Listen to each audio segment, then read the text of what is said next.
afternoon. Welcome to Community Conversations. This is Vicki Soule, and every week we try to do some wonderful things, showing resources, telling you about resources actually in our community. But today we are going to have a bit of a show and tell.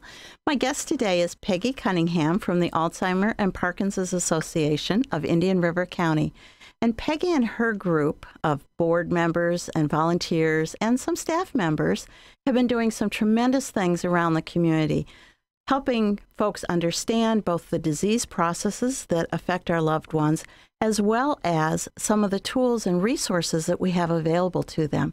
So Peggy, welcome. Well, thank you very much for having me. Well, it's always a delight to talk with you, even though I'm stumbling a little bit. It's because we really didn't do much about scripting and talking about specifics, but that's okay because you brought a show and tell kit about your Project Lifesaver enhancements. So tell us about it. I'd be delighted to. Project Lifesaver is a program that we've had since, about 2005.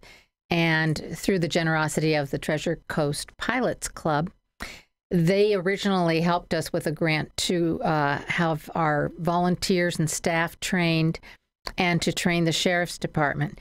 Project Lifesaver is a search and rescue device. It is for those who are at risk of wandering, for those who live in Indian River County, and for someone who has a caregiver. In other words, this is not the item for someone who is living independently. And it is a radio frequency. Every person that we put it on has their own individualized radio frequency. And we take their picture, we take their information, we send it to the sheriff's office. The sheriff has the database. The caregiver, when an occurrence happens, the caregiver will call 911 and say, my husband, John Smith, has wandered, he's missing, he's on Project Lifesaver. The sheriff automatically has the radio frequency number, can turn all the receivers in the helicopters and the cars to his number, and they can find him in 30 to 60 minutes. That's so important and such a relief for caregivers who must feel like they're on constant duty to ensure that they always know where their loved one is at, but no one can be 24/7 all the time. So it does happen. And that's correct. This is truly a caregiver tool. And one of the nice things about it is that it's not just for the population that we always serve, which is those who have Alzheimer's or dementia, because 60% of that population will wander. Really? But it's also, we have this on autistic children, on Down syndrome. So it's for anyone in the population who is at risk for wandering. Particularly smaller children, I would think. Truly. Because they're everywhere, and then in a minute, they're gone. And we're not used to it in our office. They're so fast. They shoot under the desk. We ply them with cookies. But we had, in fact, we had one little fellow who didn't want to have it on.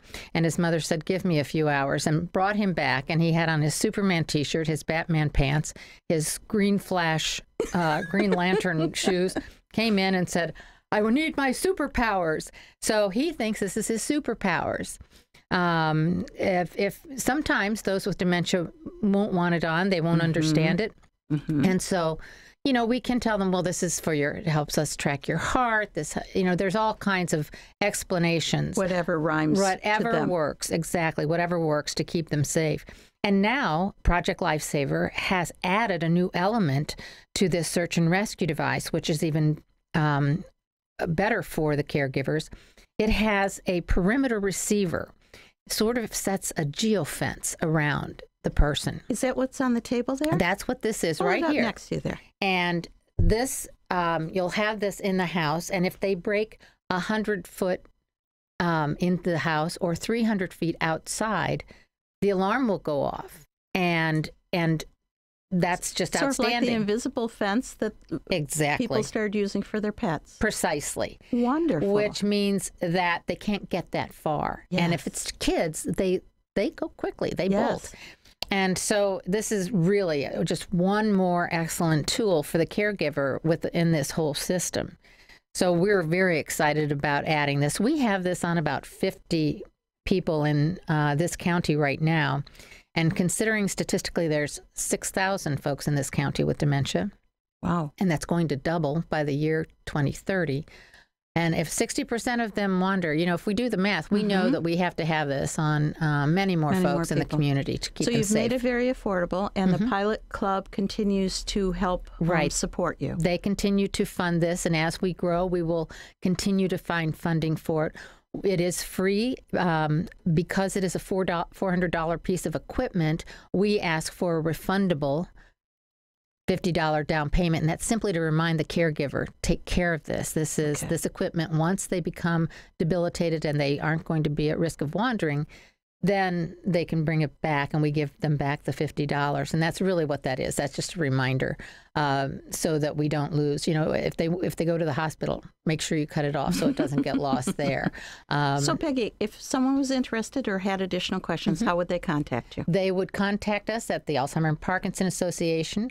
The number's 563-0505.